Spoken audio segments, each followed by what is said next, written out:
Came out maybe 15 years ago, 10, 15 years. Okay, so Malcolm Gladwell has, a number of books that he's published on what I would call like pop psychology, in that he takes a lot of really highfalutin research and he boils it down to the parts that matter most to you and I, as not being the academics there. And in this particular book, Outliers, he talks about the normal limits for everyday people and how there are those few people who exceed those limits. They are those outliers. One of those limits that he explores is the natural limit of personal connections that you and I can make. The natural limit of personal connections. And research has shown that it's anywhere from 120 to 150 people. And that's across every sphere of your existence. So personal, professional, religious affiliations, whatever state you have family in, like it's all inclusive, 120 to 150 people. And that's why so often it's difficult to maintain those childhood friendships, those college friendships, is because they move to different areas. You're meeting new people, and so, more people are coming into your 120, 150. That means some people got to move out. You have this normal subset that you don't have to feel bad about. That's just, we're all average in that regard. There are those few people who exceed that natural limit. And that's what the study of that chapter in his book is all about. He calls them, it's maven is the one term. I think he has another term for it. But those people who, they may have 1,000 connections. They can keep it all in their head, and they can engage those people in what feels like a superhuman way. And we probably can think of maybe one person that we know that's like that. They just seem to be able to maintain those connections. They remember the last conversation that they had with you. And, okay, so they're the outlier. I am not the outlier. So I want to speak to you this morning as a normal guy who's trying to run a business, engaging as many customers as possible, recognizing my own limitations. And the chances are good that you're in the same boat I am. So that's really what we're going to focus on this morning, is the different ways that we can engage people knowing our own limitations. All right? So the first thing that I would highly recommend when it comes to keeping track of your customers is having a good CRM. Having a good CRM. This is actually critical no matter where you're at in the life stage of your business. You may think, I'm just getting off the ground. I've got 6 people that I'm interacting with, and those 6 are crucial, but I can keep them all in my head. And that's fine, but if you ever want to grow your business, meaning hiring staff, meaning having more than 6 clients, you have to have a CRM. Because what happens if you get hit by a bus? Nobody knows. Nobody knows. And if you have staff, they need to know the details of the last conversation. They need to know where your clients are at in process so that they don't fall through the cracks. That's absolutely critical. So having a good CRM is worth its weight in gold. Now, how do you have a good CRM without paying through the nose, right? That's the trick. And so, most people are probably familiar, at least in name, with Salesforce. If you've worked in a major corporate setting, they probably implement some form of Salesforce. Salesforce is kind of the gold standard of CRMs that's out there. It's essentially hitting this problem with a sledgehammer. Salesforce can do anything. So much so that there are literally companies who sell the service of tailoring Salesforce to your company. So you're not only paying for this massive subscription, that's intended for enterprise level.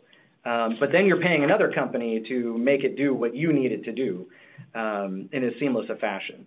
So I've worked with Salesforce. It is really great, particularly when it's tailored to your business. But most of us don't have need for the sledgehammer.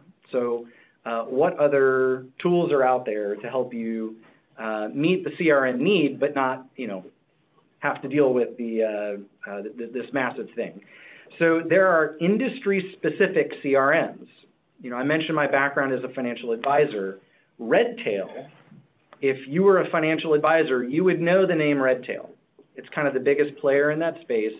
It's stripped down to just those needs that are going to be in financial advising relationship, those anniversaries that you need to know. You can flag an account to tell you when someone enters the age of required minimum distributions.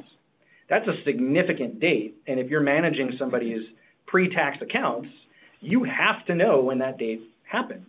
But if you're trying to keep 600 clients in your head, you're not going to remember everybody's birthday. You just know it's not going to happen. So that's the kind of thing, those industry-specific are often, the way to go. But, what happens if you're in a cottage industry? There isn't that tailor-made industry-specific CRM that meets your needs. What do you do? So there are some, what I'll call freemium, meaning that there's a base level of service that you can get for free that you then have the option to buy up into more services, more integrations, things like that. If you were to just type in free CRM into Google, you would find a number of these, different tools that are out there. From everything I could find, it looked like HubSpot, at least today, is the one that comes most highly recommended. So I offer that to you as an option that is both feature-rich and price accessible if you don't have an industry-specific CRM solution. Even if you do, you actually may still prefer HubSpot for the price, the customizability. It's very, very flexible. But what if you are in that first year of starting your own business and, every dollar matters, and so, you don't even have the ability to invest in this sort of tool? That's totally fine. I feel you. There are build your own options that are going to be as cheap as you can get. The cost here is not monetary, it's time. And there's also, an acquisition of a skill set. So if you're not a programmer, the barrier to entry here is going to be a little bit higher. Not only do you have to take the time to actually build the thing, you got to take the time to learn how to build the thing. Now, there's two tools that I'm aware of, one of which I've actually used. And when I was living out in Colorado, I did this. So it's actually probably only gotten easier since then. But those two build-your-own solutions are going to be WordPress. A lot of folks are familiar with WordPress. I actually think the Chambers website is a WordPress. Yep. Okay. So it's a great tool to build your own, and it's also a shell. It was originally built as a blogging tool, just like when Zanga sites. Does anybody remember Zanga? When Zanga sites were the thing, this was like a competitor. But they very quickly grew into website design. So that's more what they were intended for. But there's a fantastic third-party market that's out there. Many folks just develop tools as a resume builder. So they're free and open source. And you can use WordPress to build a CRM. It's out there. It's available for that purpose. But another similar open source tool that actually began as a CRM and then grew into a website development tool, so slightly different origin story if you're a comic book fan, is Drupal, if you've heard that term, Drupal. So if you go out and you buy a web domain and you host it on like a one-in-one or Namecheap or HostGator, any of those common hosts, they'll typically have a one-click install option that you can install WordPress with one click. You don't need to know any coding, it's just right there. Drupal is often one of the other options. Now, I've never personally used Drupal, but it's out there and its roots are in the CRM space. So, I just wanted to kind of give some very practical options for you if you are recognizing the need for a CRM. I can tell you that you need it, but I'd like to give you some practical steps as well. So what these CRMs can help you do then? Common integrations are things like Constant Contact or MailChimp. So if you need to leverage the information that you're working on putting into the CRM, you can tie that then to significant dates, anniversary dates, when they became your client, what specific services they're interested in. And then you can set up these campaigns that tie into your CRM and run in the background. So maybe at the start of every year, you spend a week building your campaigns, and then you just let them run throughout the year. You get to do proactive engagement just by virtue of having invested in the CRM. All right, so there's a number of opportunities that you give yourself if you invest in a CRM. And that's, again, not just monetary, it's also time. Just having the CRM doesn't magically make you a phenomenal engager of your customer base. You actually have to work it. All right. A lot of these CRMs will have workflows that you can customize. So beyond just content creation, if there are account service things that you need to do, that's probably follow-up tools. Yeah. So somebody purchased something from you, then follow-up workflows can happen from the date they purchase. Hey, did your package arrive? Hey, so-and-so, you bought this, would you be interested in this? That kind of thing. That isn't necessarily going to run in a Constant Contact, but your CRM might have the ability to do that. So there's a number of things that you can do there using workflows. So I'm gonna pause here on the issue of the CRM and just see if there's any interaction. Are there any other CRMs that you all would recommend? I suppose, Mike, I'd be remiss if I didn't bring it up, but I actually, my company, I'm Steve Opar, my company is Main Street Online. We are a member of the Harrington Business Association, which is the member, and I sell a CRM, and it's actually, the company is Now Site, based in Toronto. And I didn't come here for that reason. Honestly, I just came here. But as I'm, endless self-promotion. But the one thing I want to bring up was the word drip campaign and funnels, because that is critical. And that's what with Main Street Online, I've been working with not only drip campaign for 2 decades with email marketing, but now the hottest thing for interaction is SMS, which is simple message service, or text message marketing. And I have fallen in love with text message marketing because what do people do? Sometimes they'll open your email. They'll always check their mobile device within moments of getting a text. And so that's what I've been working on with Main Street Online. So I sell a whole bundle, a suite of things. So I'll stop because I didn't intend to be self-promoting, honest to God. That's good to know, though, the text messaging. Yeah, I mean, that's fantastic. And, I didn't intend this to be a long commercial for your services, but there's clearly a need, and you are providing a solution to that need. So it works out very, very well, and I'm glad you're here.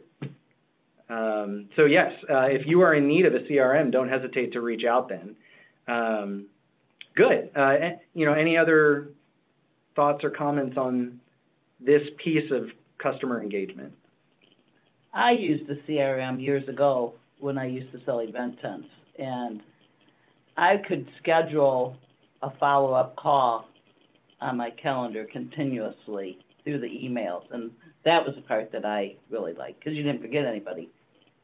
And the continuing notes were always there. Mm-hmm. Yeah, so that's an excellent point in that you're using the CRM to actually maintain organic contacts, right? It's easy for us to think, okay, the reason that I'm doing CRM is to just do this impersonal thing, but it can actually help you stay on top of it. And I think actually of my dental hygienist, she is literally the best at this of anyone that I've ever met. And I'm certain it's not because she's keeping this information in her head. But I tell you, when I sit down in the chair after 6 months of not having seen her, she remembers every detail of the last conversation that we had and is following up on that. And it's because she takes really good notes so that when I sit back down in that chair, she has a very personal interaction with me. Mm-hmm. So that's an excellent point. It helps the organic. It doesn't replace the organic. Do we have a question coming through there? Is that what that was? Yeah, I have contact information. Okay. Well, good. Okay. So, you know, the need for this CRM is, again, motivated by the fact that probably none of us are outliers in the regard of personal human interaction. And that's, again, because outliers are outliers. So I say that with confidence. So there's a little bit of like know thyself in the need to motivate getting a CRM. But there's also the need to know your business. What is it that you want your business to do? All right. So I'm going to bring in my experience as an agency owner, but my hope is that by doing so, those principles apply to all of yours. All right. So knowing your business and helping keep them from falling through the cracks. That's the ultimate goal. So I'm in an industry that is increasingly becoming impersonal. All right, the Geicos, the Progressives of the world, the race to zero in the cost of insurance means the removing of features to make it as cheap as possible and to win on price. My goal has never been to win on price. My goal has been to win on value, which service is a critical component. Critical component. So the analogy I use when I'm talking with people is if you had the option to buy a pack of gum for $1 with 5 sticks in it, or to buy a pack of gum with 10 sticks in it for $1.10, which would you buy? The latter. The latter. Why? Value. Get more in. Value. It's a greater value. So I'm in a position where I know the shopper is basing their decisions on price, and I have to flip the conversation to value, which is incredibly difficult to do over the phone with someone who does not know us at all. Very, very difficult to do. So the best way that I can communicate value to someone who's never worked with my agency before is to work my existing client base with the best possible service that they will ever get. So one, they never want to leave, even if they get a call from someone else, because they will, offering a cheaper price. But then the service is so good that they're going to refer their friends. Because I can call in advance and tell them how great I am, but you don't know me from Adam. Mm-hmm. So if you hear it from your best friend, whose opinion you trust and value, that the Tolliver agency is the Holy Land, right? Like it's the place you want to end up for your insurance needs. That is worth its weight in gold. So I have to, it is critically imperative for my business to succeed. I have to engage my client base in a robust way that doesn't tick them off, right? There's such a thing as over-communication. So I have to do it in a way that is meaningful to them and adds value. So anytime you're reaching out to an existing customer the first thing you need to do is ask yourself, am I adding value to the customer with this point of contact? Am I adding value? Because they're going to know if you called to just waste their time. Top of mind is great, but you can be top of mind in a bad way. So, let's acknowledge that. So again, for my agency to succeed, it's critically imperative that I have the best possible taste in my client's mouth. One of the ways that I do that is with proactive customer service. And again, service is just so critical to this whole thing. So ways that I do that are first of all, I have 2 staff who are full-time customer service. That's all they do. So if you call into my office, you're going to talk to Darcel or you're going to talk to Riley. And if they're both out, you'll get Kathy. That's just how the office is set up. And it's done so intentionally because they have the expertise and the capacity to handle any incoming need that my clients are going to have. But they're also intentionally calling out. They're proactively reaching out to my book of business. Riley focuses on policy reviews. So ensuring that your policy continues to meet your needs as your needs grow. Did you buy a trailer? Did you get a boat? Any new toys in the garage? Have you started a home-based business? Those are all things that dramatically impact the liability to your household, and we need to know, but most folks don't even think to proactively reach out to their insurance agent.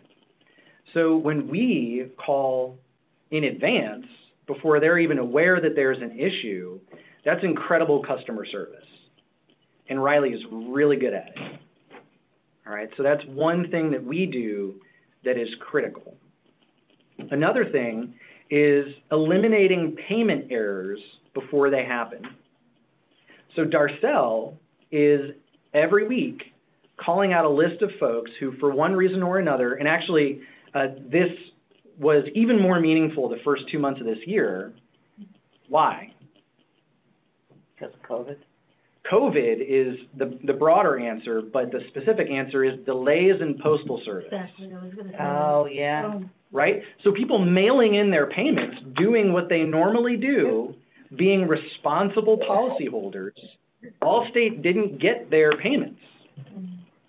And so Darcel proactively calling out, hey, just wanted to check in. We know that there's delays. Have you sent in that payment? If you have, go ahead and actually drop off at our office. Again, what you can't do with a Geico or Progressive. Drop off at our office your payment, and then if the other one comes in, they'll just apply it to next month's premium. Or if you need me to, I can have them cancel the check. Phenomenal proactive service that something like making sure your payment gets applied to your policy, if it doesn't, right, you have a gap in coverage, and that's a significant liability issue. So those were 2 things that, it's particularly the payment piece. When poor Darcel would reach out, some folks would get really frustrated at the situation, and they would direct their frustrations at her. But she was very, very good at understanding that it's not their fault and helping to be a solution. And at the end of the day, that's good customer service, whether or not people realize it. So,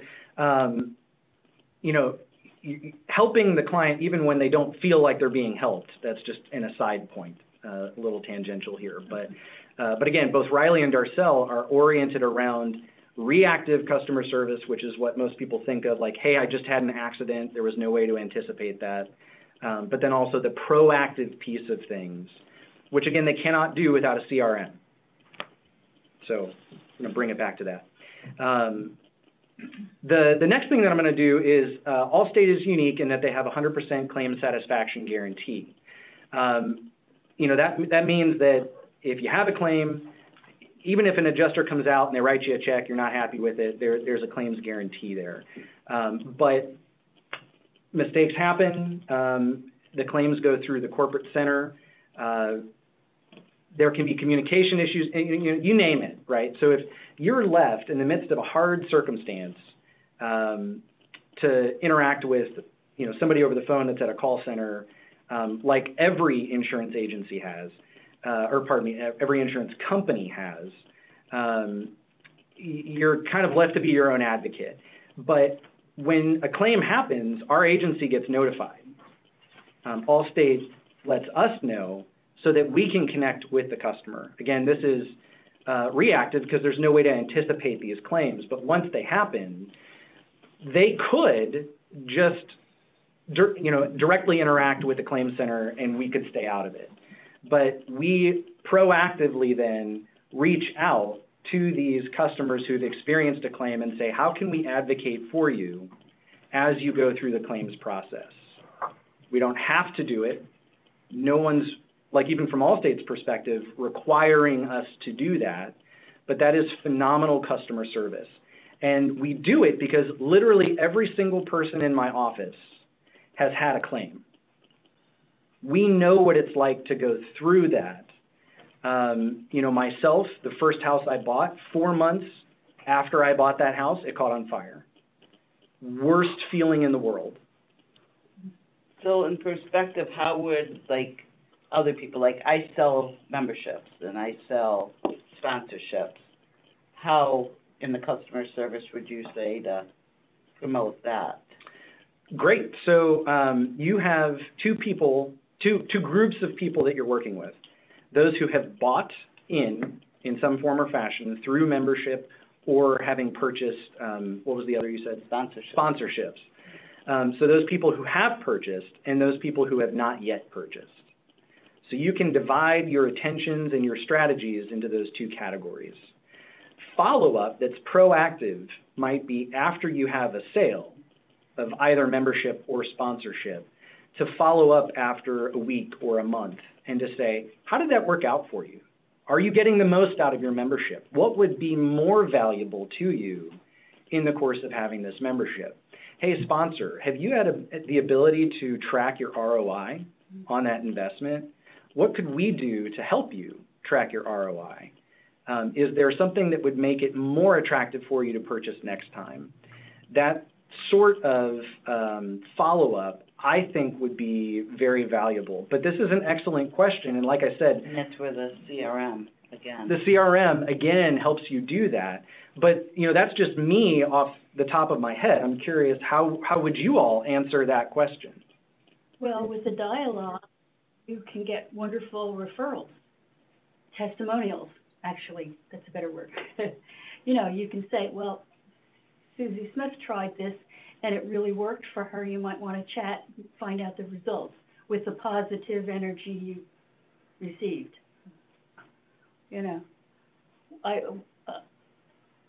Testimonials are golden. Yeah, great. What else? What else would you offer then for this specific circumstance? Again, recognizing you got to know your business, but it helps to think through other people's businesses. Does anyone else have any thing about sponsorship? Yeah, there's with a sponsorship, it's beautiful because there's a clock ticking. So let's say there's the July 11th golf tournament. Now you've got a window of time that must be, if it's July 12th, you're out of luck. So that's the beautiful thing about that. And selling memberships, I would love to chat about that because I'm on the ambassador committee of another chamber, and I'm always out and about because I just love it, and I love the membership component. So it's just a matter of getting people to know what the real value is, which is intangible.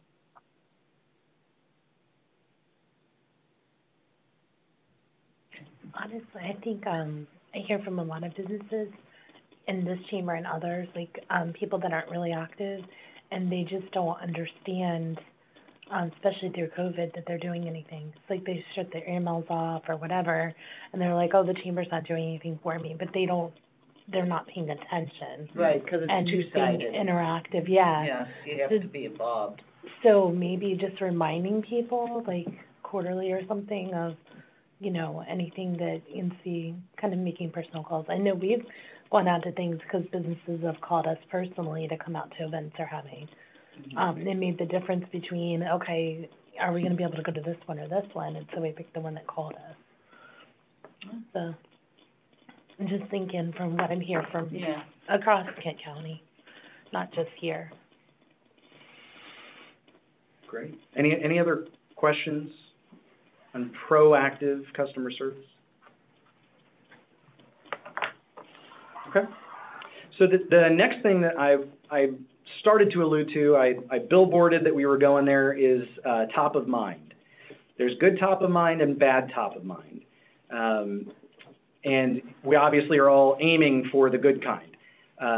So what my agency does, again, tailor it to your own, but we'll do things like birthday cards. Everybody loves to be celebrated on their birthday, but even there, many companies are thinking of birthdays. So it's typically an email, because emails are free. A card is a good way to stand out. I've actually, my sister-in-law told me about one that she encountered that stood out because they were the only company that did it, was somebody celebrated the half birthday. Happy half birthday. So, right, no one else is doing that, and so it stands out. It's a top of mind, and it takes the same thoughtfulness as a birthday, but you're just kicking it out to the half birthday because nobody else is doing that. So we don't do that. I offer that as, you know, a potential tool that you can use to stand out in the ways that you need to. But other things that we're doing, I haven't done it yet, so this is a little aspirational as I share this, but it's incredibly rare for an insurance agency that people are thinking of home and auto to do all the things that my agency can do.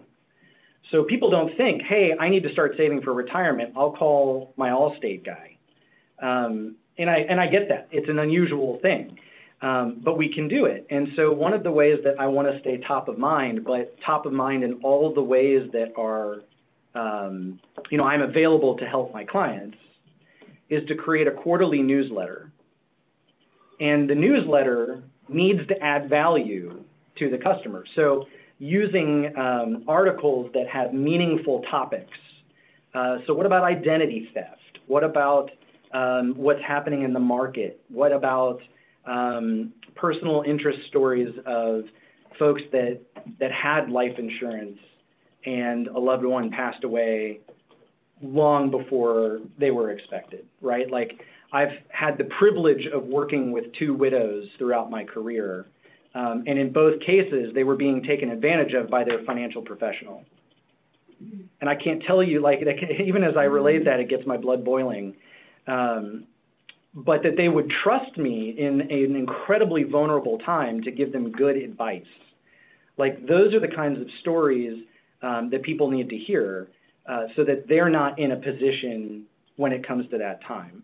So being top of mind for, you know, all of these different ways that I can help people is critical for my business. There's a comment? Yeah, there's a question. What would you say are the best organic tactics to engage and leverage potential relationships? Good. Okay, so organic, I'm taking to mean like face-to-face or in-person or at least over the phone. Is that fair? It's from Lisa. Are you there, Liz? Sorry, yes, I'm here. So what was your question? I'm sorry, I ran to the bathroom real quick and had to come back. No worries, and thank you for turning your camera off. Yeah, so I just want to make sure I'm understanding your question. By organic, do you mean like in-person, face-to-face, or at least over the phone? Well, or do you mean as... I was going to put that in my, and you used the term organic, that's why I had it in quotes. I was going to put that in my question as well, because, you know, for the past year, everything has been virtual for me anyway. I work for the Alzheimer's Association. So really what I'm charged with is, you know, developing community partnerships and relationships to expand our core education programs as well as attract volunteers. I'm not on the development end, but I'm trying to expand our care and support programs and services in Kent and Sussex counties. So even engaging with existing volunteers has been very difficult in a virtual world. A lot has been through email. Developing new relationships has been difficult. Not that I haven't been able to, but even with, and I don't necessarily have a CRM to use. I'm really just working on my own tactics, building a spreadsheet, following up, things like that. But when you use the term organic, I'm thinking that's moving back to grassroots activities, which is what I really do. And I would say that my question would be in both a virtual and an in-person world. I think as we move closer to in-person engagements, we'll be doing both.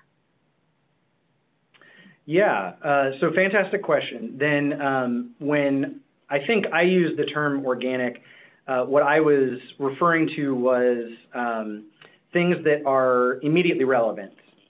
So, for me, financial planning, if the market takes a dip, people are wondering where to invest.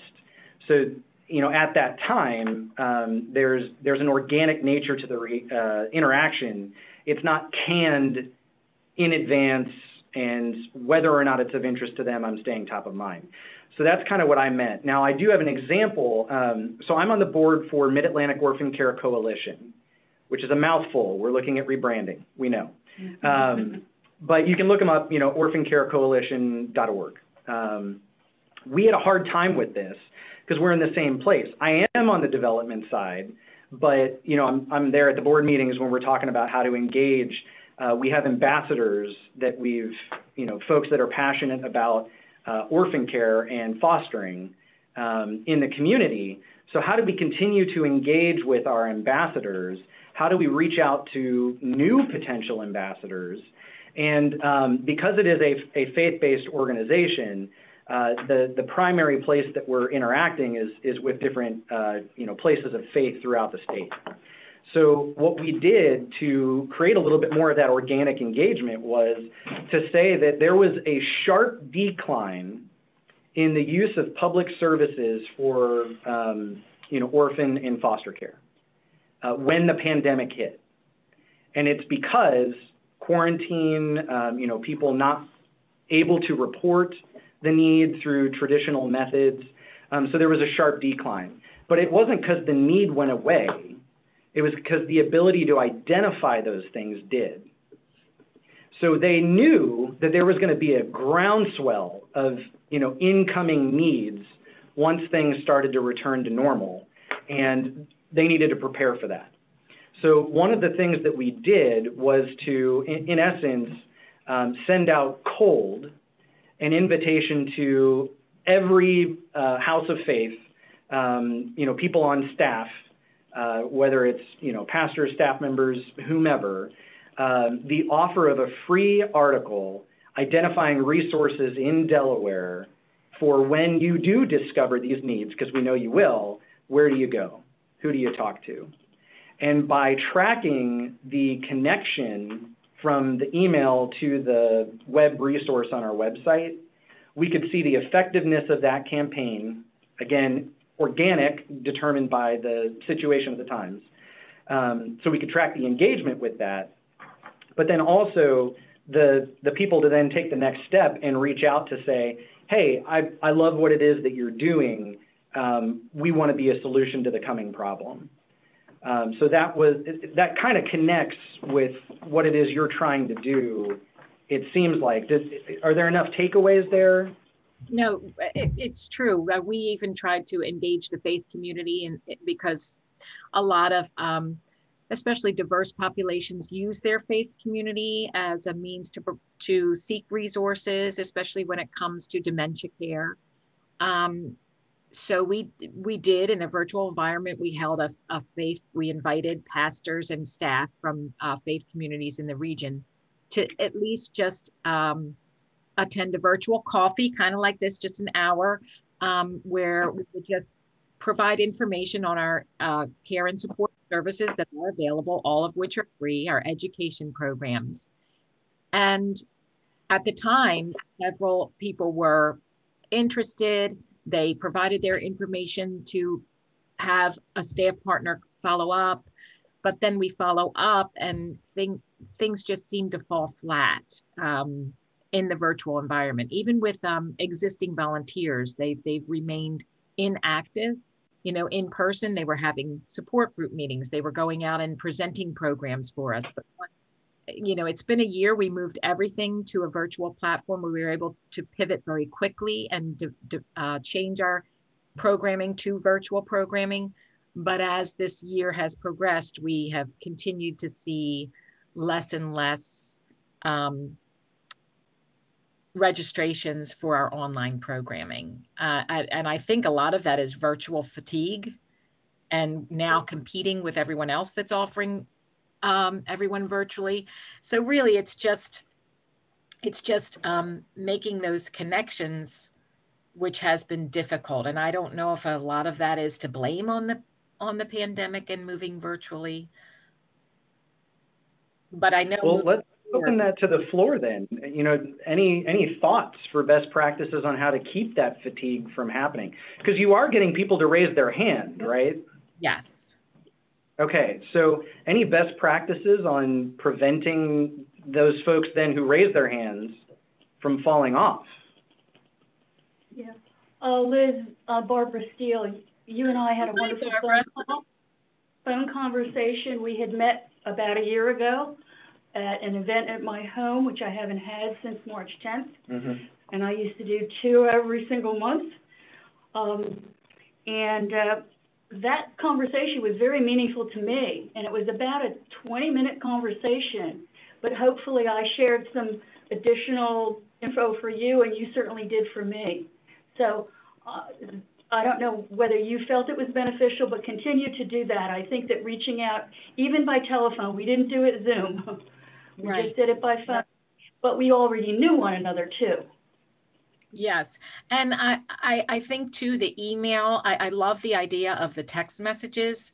Not that I think people would be in favor of receiving regular text messages from me, but I think email has been difficult too, because unless our volunteers aren't necessarily working virtually like the rest of us are. So I think they overlook some of our emails because they're getting inundated with emails. So yeah, I think the phone calling is important. We also have been using with our volunteers a sphere of influence. So it's funny that that's what was mentioned earlier, where we're trying to have our volunteers recognize that they have connections with people even outside their volunteer role with the Alzheimer's Association, and how can we expand our reach just through their social networks.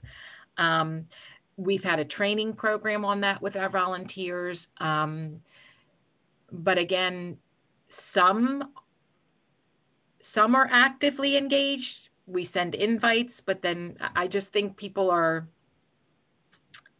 not really ready to engage virtually. You know, I think people are, not that they're afraid of technology, is just think our volunteers were so used to that in-person engagement. So really it's how are we going to bring them back once we do go back to in-person engagements. So I don't know if anyone really just has things that have worked for them from a grassroots approach. Do you do follow-ups after your emails from the people that you don't hear back from? Yes. Yes, I do follow-ups.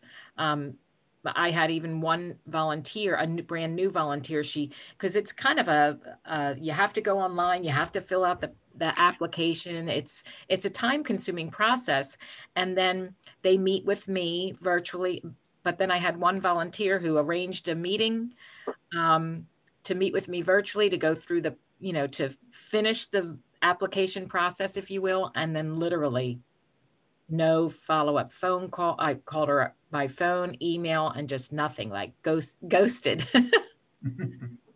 Yeah, there's some out there like that. Mm-hmm. Liz, I had a bit of insight last week. My friend and prayer partner, who I talk to many times a week, we're both sales guys from decades back.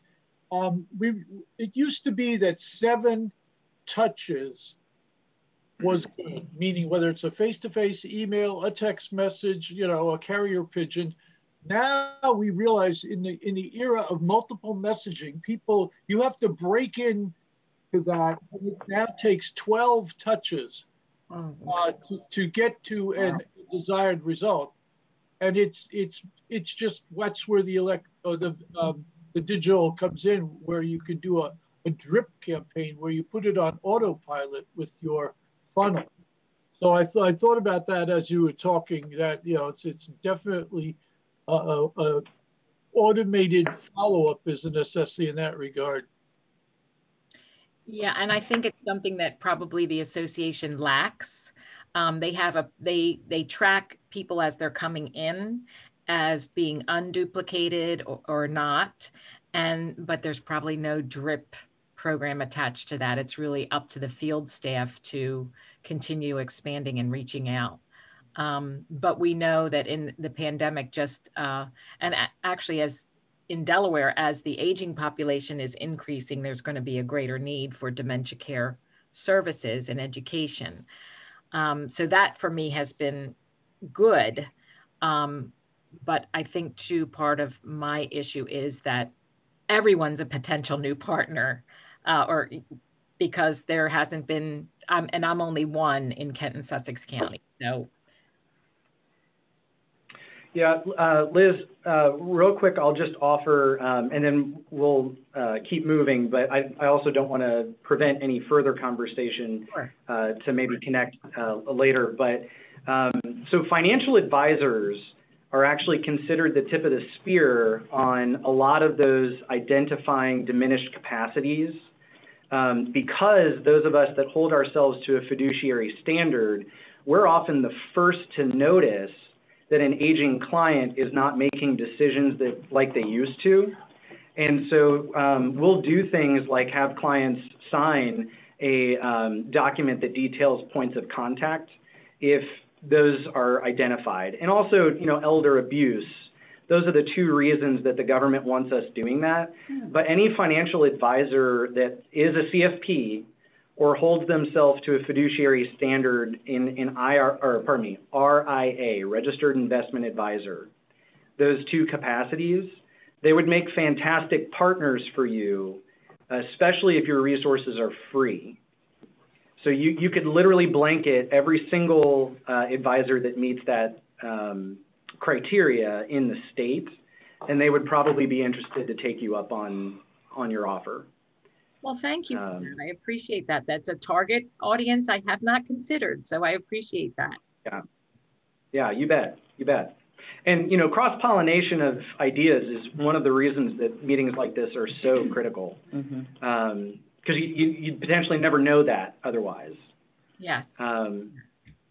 Good deal. Okay, so I guess the final thing that I wanted to end on then is ways to engage clients in a socially distanced manner. And I mentioned my involvement on the board with Mid-Atlantic Orphan Care. So I did mention that my role is development. As you may know, it's been a hard time for a lot of nonprofits to raise funds when so much of what they did was in person, you know, build the need and then collect the check in as stark and worldly terms as you could possibly put it. But you know, we were quite fortunate in that our fundraiser was our major fundraiser, which was a gala, was the end of February last year. So where a lot of you know, folks were in a pinch for the remainder of the year, a lot of those galas tend to actually happen in the fall as people are doing end of year tax planning. Ours was, you know, always at the start of the year.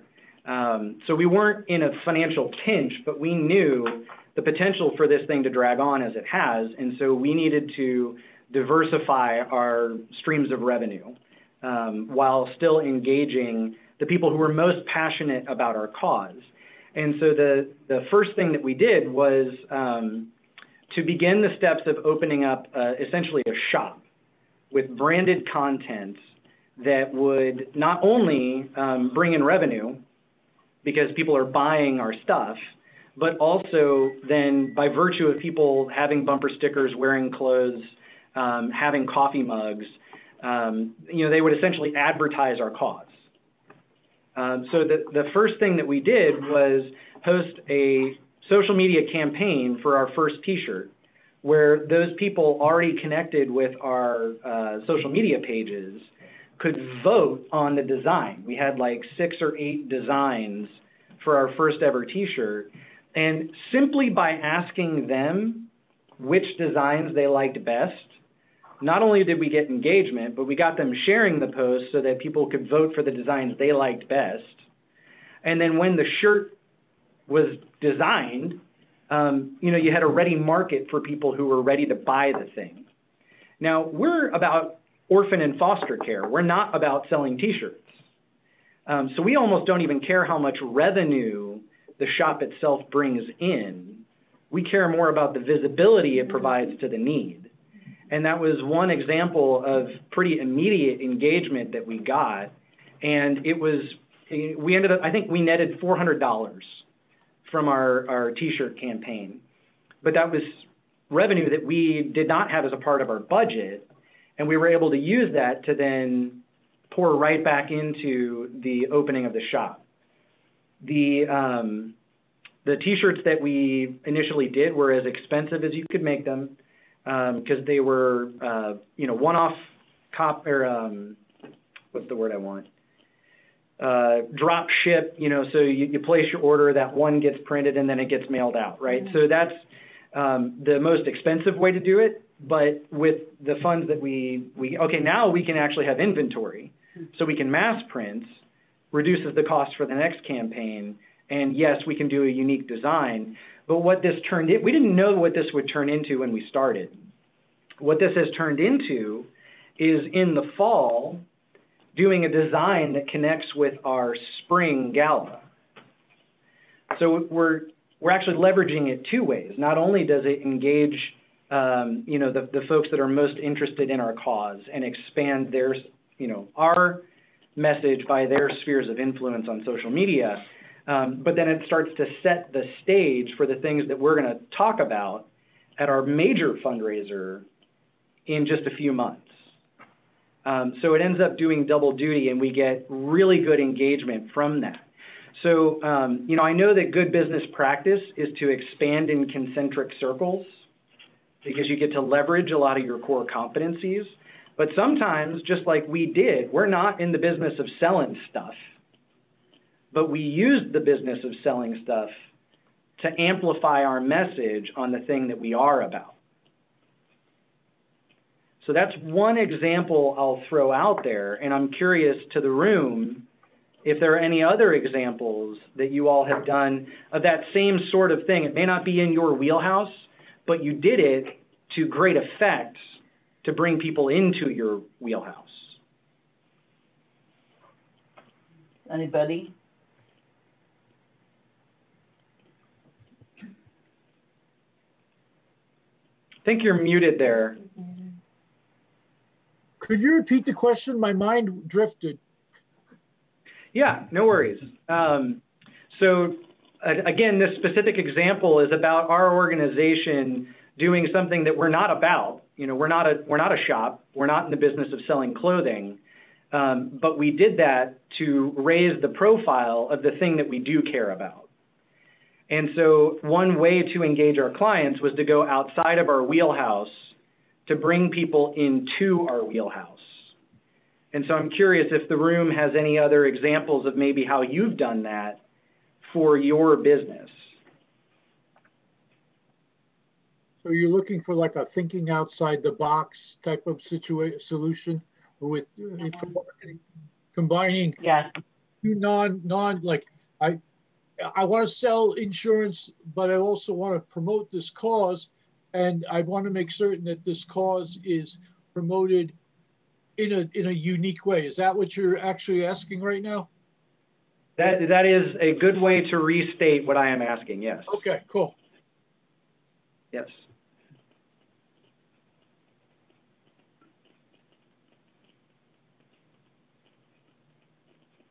What we've done recently is because, you know, there's certain, like I said, I'm not in development, but that's one of the pillars of the association, along with research and advocacy. And other things. So what we've done internally is we've developed these cross-pillar teams where we meet on a every other week to discuss, to really talk about leads.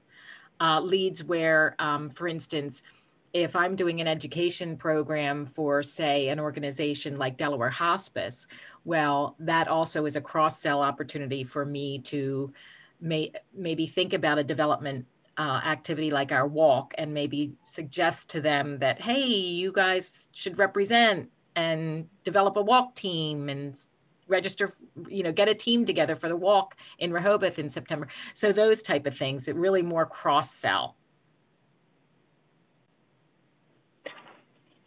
This is going to sound crazy, but there's some craft groups that do like tumbler, make the tumblers, if you ever seen the glitter tumbler things.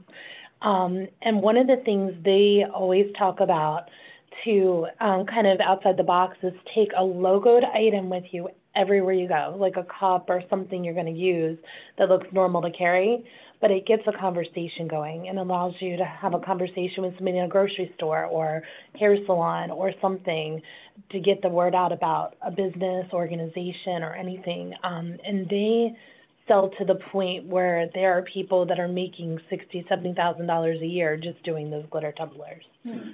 It's something I do on the side. It's like a little stress relief thing, but I'm not like a business or anything, but I listen to their marketing techniques because it does work across in other areas. Show your product. Yeah, pretty much. Good. Well, yeah, so I guess we'll end on this. I always like to offer practical solutions to questions that I pose or things that I recommend. And I forget who it was that said it, but you actually teased it in the phrase cause marketing. Cause marketing.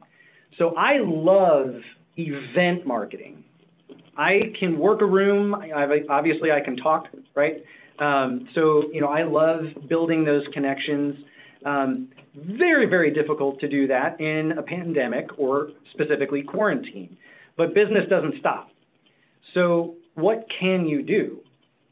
Cause marketing is an excellent way to support a cause that you are passionate about while also leveraging their spheres of influence. So I'm a business owner who's on the board of Mid-Atlantic Orphan Care Coalition. I'm obviously passionate about that cause. One of the things that we did at the end of last year was a partnership where if anybody called into my agency just for a quote, they didn't have to bind their business with me, but just a quote, I would donate $10 to Mid-Atlantic Orphan Care.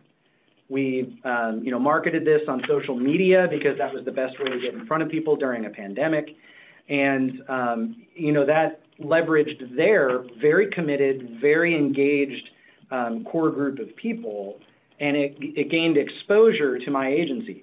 I'm paying $10 a lead to some national company anyway. I would much rather that money go to a local excellent cause, especially one that I'm passionate about. Mm-hmm. Someone here wrote, Liz again, right now masks with your logo on it. Yeah. Yeah. That's a great idea. Yeah. Yeah. Absolutely. So you may not be in the business of making masks, but you're in the business of your business and you can put it on a mask. Mm-hmm. That's a great thought, similar to the tumbler. Yeah. So there's a number of ways that you can get your name out there doing things that you don't do, right? My agency is not about advocacy for orphans and folks in foster care, but I love seeing that population cared for. And so I can take the money that I would spend on marketing and pour it right into that cause. Now, I will say, at the same time that I did this with Mid-Atlantic Orphan Care, I reached out to other nonprofits that, again, we all know have struggled quite a bit during this time, and I got zero responses. both myself and Darcel, who I mentioned before. I had her calling out. I had her mail on letterhead, like reaching out, but I wasn't organically connected with those folks, and so they don't know me at all. So I suspect that's why I didn't get any response there. So it is best to start with something that you're already connected with. If there's already a cause that you're passionate about, I suspect the rest will take time. But ever since doing this, like, I'm sold. Like, even after the pandemic is over, like, I want to engage in this sort of cause marketing. And that's partly why I mention it here in this meeting, is because I want all of you doing cause marketing too.